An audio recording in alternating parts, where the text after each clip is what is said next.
Our journey begins at the east entrance of Yellowstone National Park, exploring Yellowstone Lake. We continue tracking the Yellowstone River and catch our first glimpse of the park's geothermal features in the Mud Volcano area. As we look north, we discover why the views of the upper and lower falls had such a dramatic impact on the park's creation. Following the Grand Canyon of Yellowstone, we head to the open plains of Lamar Valley. At the northwest corner of Wyoming, we understand why the park is a national treasure, starting with the Mammoth Hot Springs. Venturing southward, exploring the geothermal basins of the Yellowstone crater, we arrive at its most famous feature, Old Faithful, in time for a spectacular finale to our journey.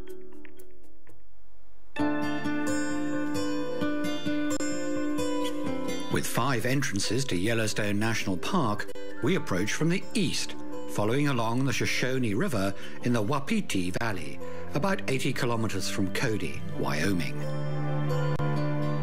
Because of the weather restrictions, the east entrance to the Yellowstone Park remains open only from May to November. On entering the park, there's a glimpse of the towering peaks of the Absaroka Range of the Rocky Mountains. Yellowstone, which became the world's first national park in 1872, hosts over 3 million visitors a year. Access to the park from the east is made possible by the Sylvan Pass, maintained to allow winter travel by snowmobile or snow coach. It was named after Sylvan Lake, which rests along the route. As we continue along the pass, we come to Yellowstone Lake, the largest body of water in the park. Its basin is part of the massive Yellowstone crater carved from the volcanic eruptions over 600,000 years ago.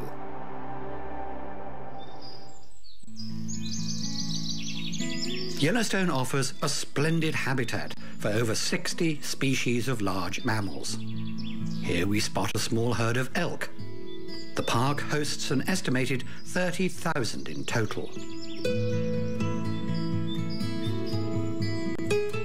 The lake's northern tip is where it's fed and drained by Yellowstone River.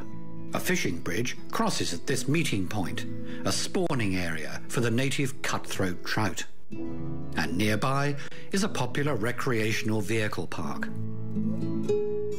Visitors wanting less rustic accommodation stay at the historic Lake Hotel.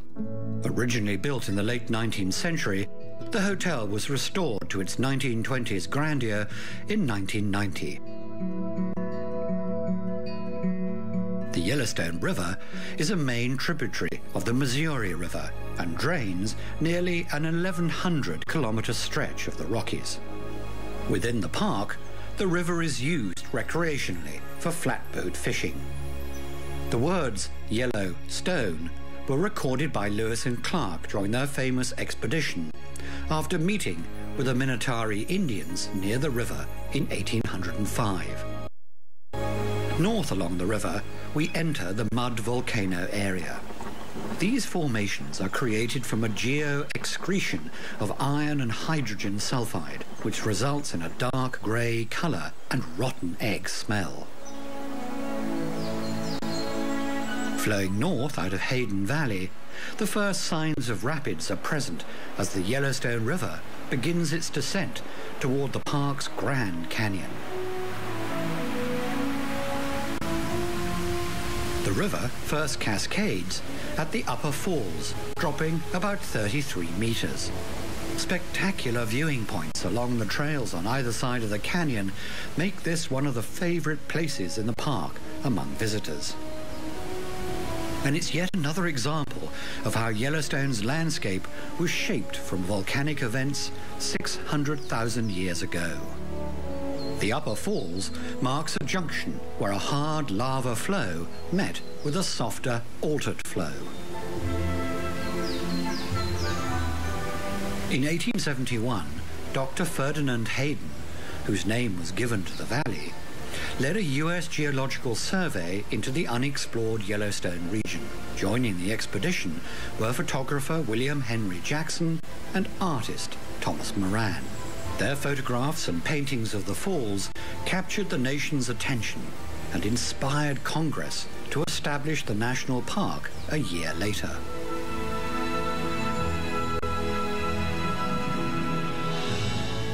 The Yellowstone River continues to flow another half kilometre before taking a much bigger plunge that will take it to the mouth of the Grand Canyon. The lower falls drop 94 metres and is the tallest waterfall in the park, nearly twice the height of Niagara Falls. It's also the largest volume of falling water in the Rocky Mountains. And this is the famous vantage point along the canyon that was immortalized in the famous painting by Thomas Moran, which now hangs in the White House.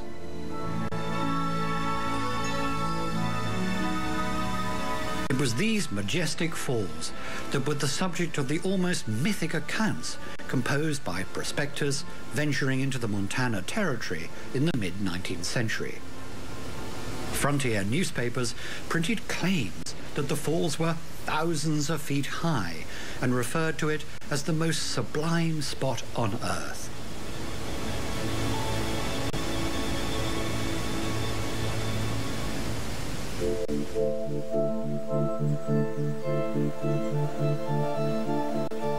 Two scenic routes off Grand Loop Road offer breathtaking views of the canyon, such as Point Sublime on the South Rim.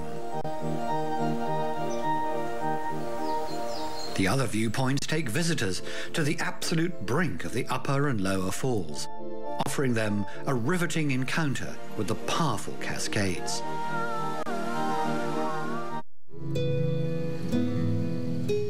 In our journey across the northern valleys of Yellowstone, we observe a playful bison. These animals are quite nomadic, migrating high to these grassy plateaus in the summer to mate. They are vegetarians, grazing on the grasslands and the meadows and foothills, as well as during the colder seasons. Bison are the biggest of the park's animals, and it is believed that the Yellowstone bison habitat is the only one in America to have existed since prehistoric times.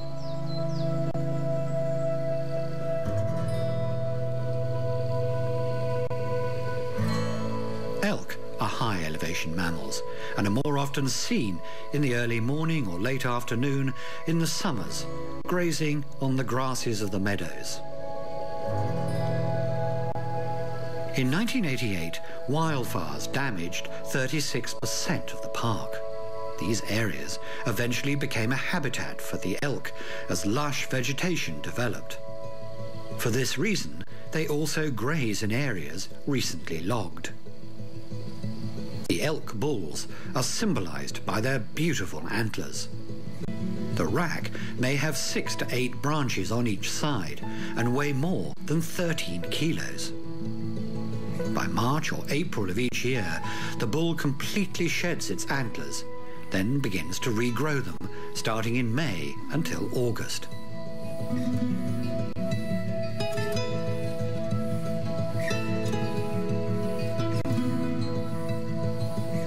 And nearby, the Gardner River cuts through the rugged Sheep-Eater Canyon, named after the Sheep-Eater Indians, who were believed to use these cliff edges to herd and trap game.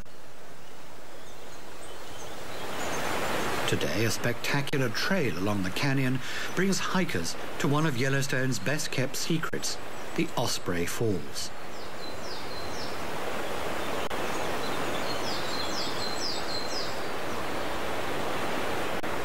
Nestled in the narrow gorge, the spray created by the waterfall provides a welcome cooling mist for visitors on a hot summer's day. The park sits on a plateau at an average height of 2,400 meters, bound by mountains that soar as high as 3,300 meters. Often the plateau fills with clouds, setting a very enchanting tone for the visitors.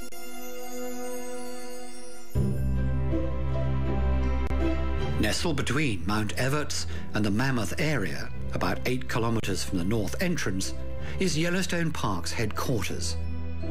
A series of red-roof buildings constructed in the late 1800s and early 1900s. For most of its early existence as a national park, Yellowstone was operated by the US Cavalry, with this area serving as an army post for 32 years. The stone buildings house 400 occupants. In 1918, the Army turned over control of the park to civilians, who have maintained Fort Yellowstone as the park's headquarters ever since. The historic Army buildings now serve as offices and resident housing. Additionally, there is a medical clinic and the Albrecht Museum, which chronicles a history of the park's residents. Adjacent to the Fort Yellowstone district lies a magical white hillside, blanketed in calcium carbonate. This geothermal wonder of nature, the Mammoth Hot Springs, is a large complex of limestone terraces, appearing in white, tan and cream-colored varieties. A circuit of boardwalks and stairs allow explorers to navigate through the impressive displays of step-like sedimentary rock. Each of these formations exhibits individual character, such as the now extinct Liberty Cap, a 14-meter cone formed from hot water emanating from a single source.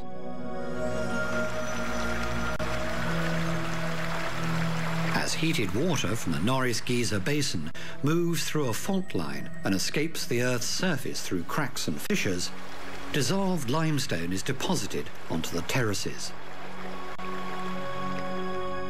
Over 1,800 kilos of calcium carbonate flow into Mammoth each day. The yellow, orange and brown terraces get their color from bacteria that are able to grow in the waters. We exit the northwest region of Yellowstone and continue our journey moving south, back towards the crater rim. It's here that we'll explore a basin that boasts the park's highest temperatures. The extreme thermal conditions of the Norris Geyser Basin result from the junction of two major fault lines and the ring of the fracture zone of the Yellowstone crater. For this reason, the basin boasts the hottest, most acidic, and most dynamic thermal features in the park. Clear pools become violently bubbly and muddy, even temporarily transforming into geysers.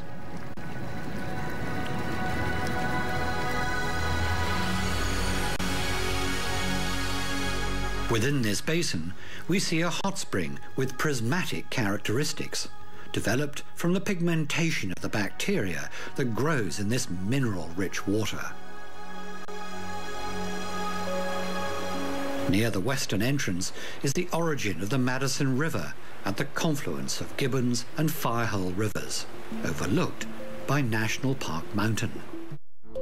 Continuing south, we examine the lower Geyser Basin, with thermal features that are scattered in small clusters, spread out mostly on open meadows along the Firehole River. We concentrate on the Fire Lake and the fountain groups, known for its multicolored mud pots. The basin also delights spectators with its fumaroles and geysers, as well as bubbling pools and hot springs. The White Dome ejects water and steam through a 6-meter-high pinkish-white cone. The lower basin geyser has many areas of high activity, such as the Firehole and Hot Lakes, which drain from a tributary of the Firehole River. The aptly named Steady Geyser is the largest constantly erupting geyser in Yellowstone and the world. The fountain paint pot group is the most diverse cluster of thermal features in the lower basin, with hot springs, mud pots, geysers and fumaroles. The Clepsydra geyser, a name derived from the Greek word for water clock, has 4 vents, spewing water in 2 different phases. Clepsydra's wild phase can last 3 to 6 hours.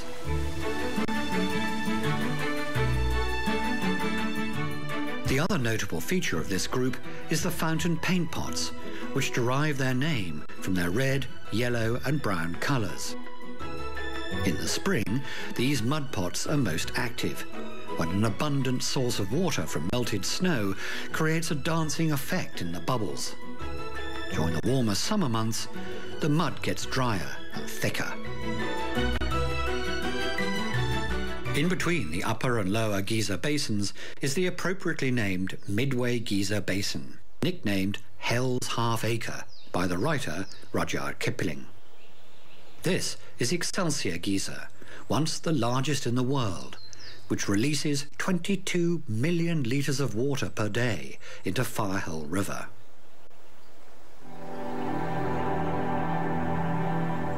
Excelsior is flanked by the Grand Prismatic Spring, the largest hot spring in the park and 3rd largest in the world.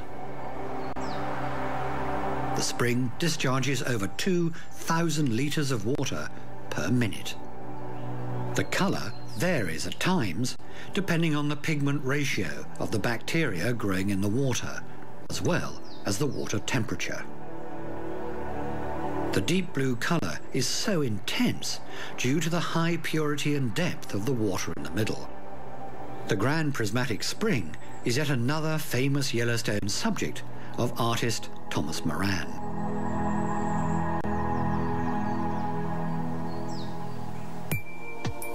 Moving along to the upper geysers, we focus on an isolated group called the Black Sand Basin, highlighted by its colourful hot springs such as emerald and rainbow pools. The basin got its name from the black volcanic glass that covers much of the area.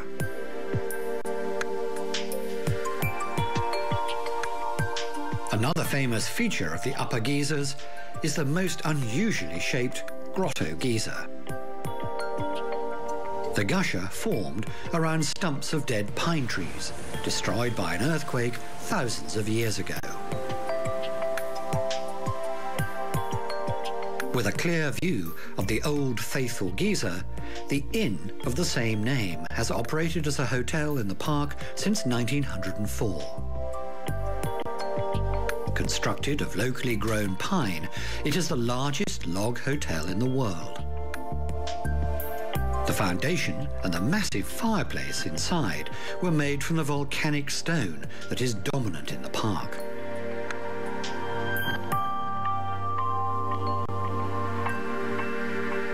A short walk from the historic inn is the Old Faithful geyser. Because of its predictability, it is quite possibly the most calculable geothermal feature on the planet. Thus, the cone-shaped geyser is also the most visited and anticipated attraction. Like most visitors to the park, the famous US Army expedition that named Yellowstone in 1870 count Old Faithful as the first geyser they set eyes on. Thus, she was also the first in the park to receive a name.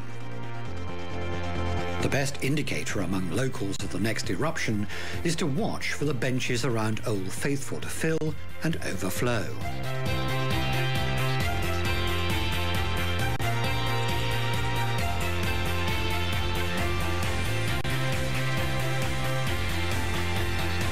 Old Faithful begins each performance with a prologue of splashing and small jetting for a period of up to 20 minutes.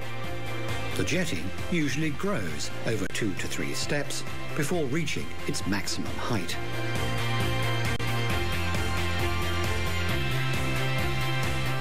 Ranging 32 to 56 meters in height, it shoots out between 14 and 32,000 liters of water. predictions of Old Faithful's next eruption are based on the duration of its previous blast, which average 2 to 4 minutes. The intervals between eruptions average about 90 minutes, and times are estimated 1 eruption in advance. Old Faithful is indeed both a symbol of Yellowstone Park and an American icon. A perfect place to end this journey.